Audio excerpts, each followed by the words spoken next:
Okay, so this is CleanTech region in Silicon Valley. I'm here with Sheridan Tatsuno.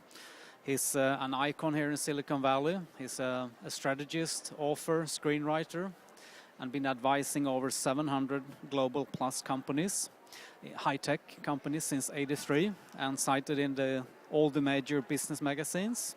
And Sheridan, what keeps you moving on and what drives you? Well, I'm very much like Silicon Valley. I'm always looking for the next new thing. I always need to find something new, difficult, and challenging to work on. Otherwise, I get bored very quickly. So I'm always looking for opportunities and market changes, government regulations, big shifts, and saying, what can I do and create that's new, that taps into all these changes? Okay, and in the world, we'll see that one of the biggest opportunities now, and coming out from Sweden here, new technological companies in the sustainability area. What are the options for Swedish CleanTech in Silicon Valley? Well, there's several. One is Swedish engineers and scientists are really advanced, not only in the development of sustainable technologies, but also the deployment. So one of the things is to come to the Valley actually and show and tell people what you're doing and how you're using their technologies around the world.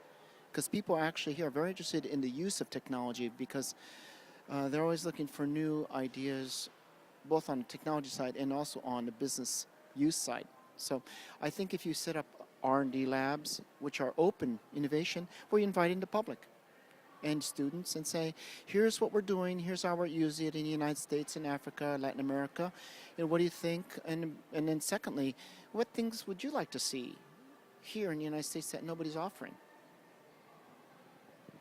And you've also been a lot in Sweden. You have been a guest professor at Jönköping University, and you're coming to Sweden in June.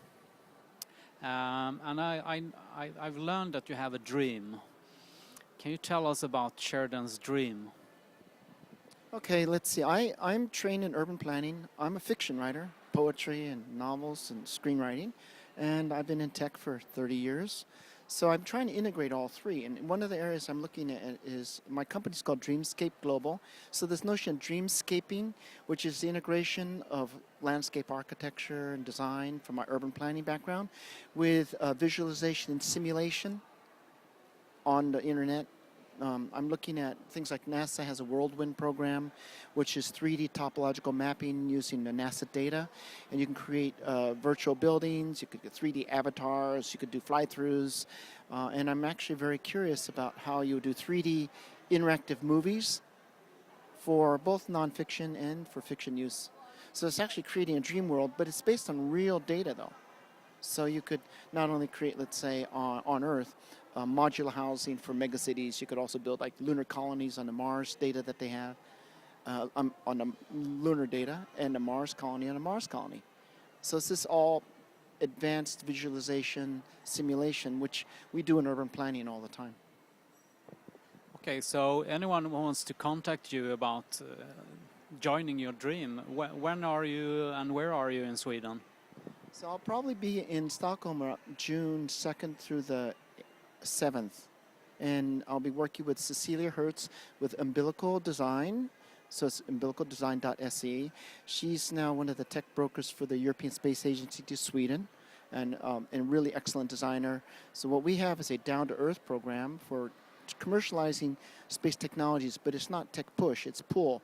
So we worked with like Lidköping, we worked with Academia, we worked at Volvo, and we look at their problems and issues, and we use space thinking and technologies to make it, to help them innovate and literally think out of the box. So I'm going to Stockholm to meet with their new team to plan projects for the fall. And, we welcome meeting people because there's Sweden, if you're not familiar, is really advanced in space thinking and technologies, which are novel because they are basically closed systems where you must recycle 100%. So in a very crowded world now, the space thinking actually is the key for solving on many of these sustainability problems that we face. Fantastic. Thank you very much, Sheridan, to letting us have your time with you here today. And welcome to Sweden and Stockholm again. I hope that many people would like to meet with you and sharing your dream. So if you would like to share Sheridan's dream, I also hope that we can come back to and follow you, how the dream is developing. So thank you very much.